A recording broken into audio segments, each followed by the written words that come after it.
र सम्पूर्ण साथीहरुमा मेरो एउटा नयाँ भ्लगमा फेरि स्वागत छ तपाईहरुलाई। र आज मैले चाहिँ एकदमै गाउँले स्टाइलमा देशी कुखुरा डल्लै लिएर आएको छु र गाउँले स्टाइलमा बिल्कुल अर्गानिक तरिकाले एकदमै स्वादिष्ट तरिकाले बनाउन जाँदैछु र यो भिडियो चाहिँ स्किप नगरिकन हेर्नु होला।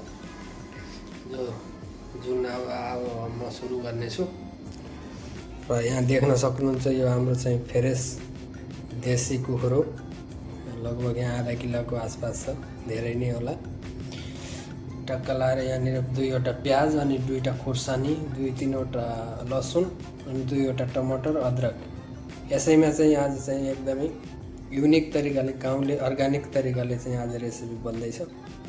सो यहाँनिर म लसुन, अदरक अनि चाहिँ यो हरियो खुर्सानी राखेर यसलाई म कुट्छु राम्रोसँग। सो यहाँ थोरै यसमा म जिरा पनि राख्न चाहेँ।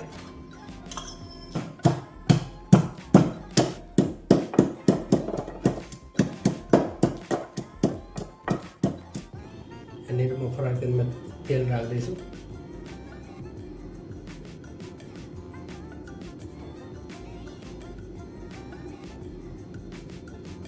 मसलालाई एकछिन भुन्नुपर्ने हुन्छ, त्यही अनुसार तेल तातिसकेपछि यहाँ सिनेमन स्टिक अनि चाहिँ मरिच, यो ल्वाङहरू यो 3वटा यसरी माथिबाट यो तेजपत्ता राख्नुहोस्।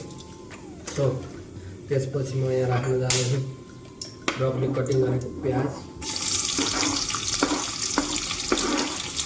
यसरी हामीले रफली कटिङ गरेको प्याज राखेँ।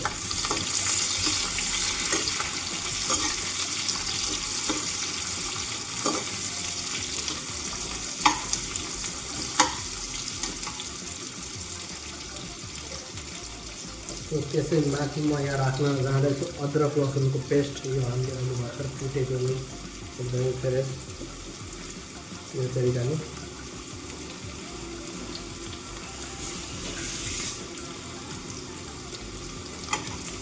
अब हामीले केही समय चाहिँ यसलाई रातो हुने यसलाई फ्राई गर्नुको यो तरिकाले सबैको रेसिपी बनाउने अब आफ्नै तरिका हुन्छ, तर म चाहिँ यो तरिकाले बनाउँछु। चिकन पराए प्याज हल्का रातो भइसकेको छ, यतिको भएपछि तपाईँ यसको मिक्स गर्नु टमाटर यसरी।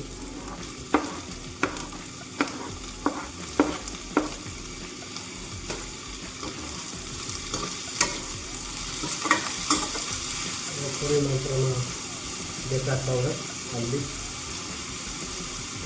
स्वाद अनुसार नुन राखेपछि मसला साह्रो काट्छ, स्वाद अनुसार नुन राख्ने। रेड चिल्ली पाउडर अनि थोरै मात्रामा चाहिँ यो हाम्रो धनिया पाउडर।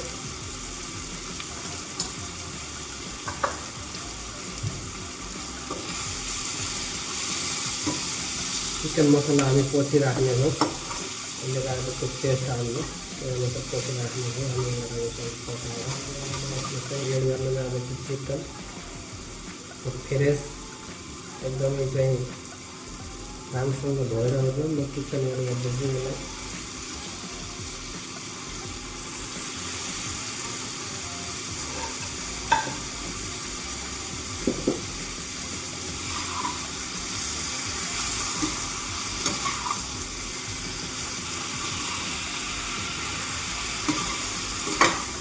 लो फ्लेममा यो पानी छोड्छ मासुले, त्यो लो फ्लेममा चाहिँ हामी केही बेर कभर गरेर पकाउँछौँ। सो केही बेर कभर गरिसकेपछि यहाँ यस्तो छ, चिकनको पानी छोडिसकेको छ यो तरिकाले। अब हामी यसमा चिकन मसला एड गर्छौँ।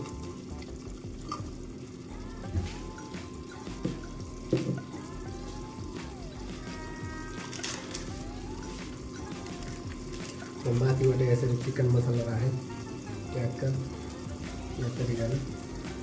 अनि राम्रोसँग चलाइसकेपछि हामी यसमा थोरै पानी एड गरेर केही बेरको लागि अझै हामी यसलाई कभर गर्छौँ।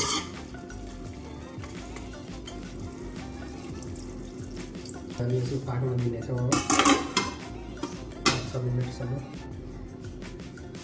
यो तरिकाको भइसकेको छ।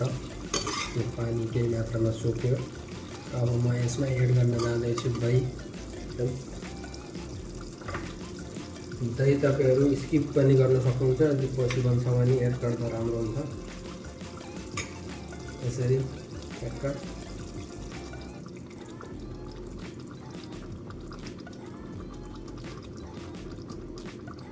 मलाई हल्का ग्रेभी चाहिने भएको हुँदा यो म दही एड गरेको।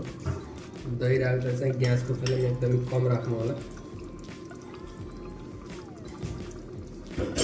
फाइनल्ली म माथिबाट राख्न जाँदैछु कस्तुरी मेथी रोस्टेड। कस्तुरी मेथी यसमा चाहिँ म राख्न जाँदैछु फ्रेस धनियाँ, चप गरेको धनियाँ।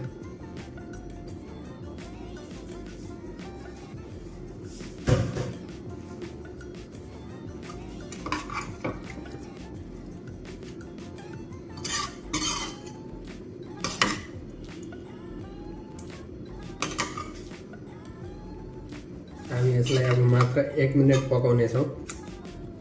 1 मिनट कभर गरेर यसलाई पाक्न दिनेछौँ र यसको काम चाहिँ एकदमै रेडी भएको छ। सो तपाईँ यसलाई चाहिँ नान, रोटी, राइस, परौठा हरेक चिजसँग खान सक्नुहुन्छ। यो तरिकाको चाहिँ आजको हाम्रो रेसिपी हो। 1 मिनटपछि खोलेर हेर्दा चाहिँ यसको जो छ यो तरिकाको भएको छ, एकदमै यो पर्फेक्ट भएको छ। चाहिँ तपाईँलाई यो भिडियो राम्रो लाग्यो भने लाइक गर्नुहोस् अनि चाहिँ सब्सक्राइब गर्न चाहिँ नबिर्सनुहोस्। Bye, thank you for watching, see you next time. र म यसलाई चाहिँ ग्यास बन्द गरेँ।